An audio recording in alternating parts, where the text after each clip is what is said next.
Big news in the real estate world, a ton of buzz around the fact that President Trump basically required and demanded that his representatives buy $200 billion worth of mortgage-backed securities. Again, that may mean absolutely nothing to you, and that's completely fair. Again, the whole point of this is hopefully to almost elementarify what this may mean, simplify it, and explain it in a way that hopefully makes sense to a lot of people. But again, those bonds, those mortgage-backed securities, again, a lot of time have an impact on your actual mortgage rate that you will see. And when people are buying those bonds, buying those mortgage-backed securities, it usually correlates, again, it impacts and leads to an actual interest rate on your mortgage. And so, again, President Trump kind of went out and said, hey, I am doing this. Like, the reason I am doing this is so that like those mortgage-backed securities get bought, those bonds get bought, interest rates drop, and housing becomes more affordable.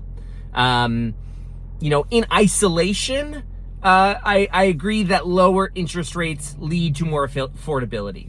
But interest rates in general is just one piece of an overall in a bigger puzzle, right? Again, if interest rates go down, which yes, is going to reduce your monthly payment, that may encourage more folks to actually get into the market, which then increases buyer demand. And if there's no increase in the actual supply and the actual inventory, then I don't know that we're actually going to see much in terms of like more affordability in housing, because likely the prices will just increase as there's more demand and more competition, right? And even in the interest rates alone, I think it's too early to tell. I think 200 billion is just a drop in the bucket. I think there's going to be required a lot more that goes into it for sustained lower interest rates moving into the future.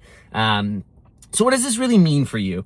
Again, I think the reality is not a whole lot right now. I think we're trending in a direction that will lower interest rates over time. And now may be a good time before the buyer demand comes in order to buy a home. Oh, real estate guy says now is a good time to buy real estate. Yeah, I know. I get it.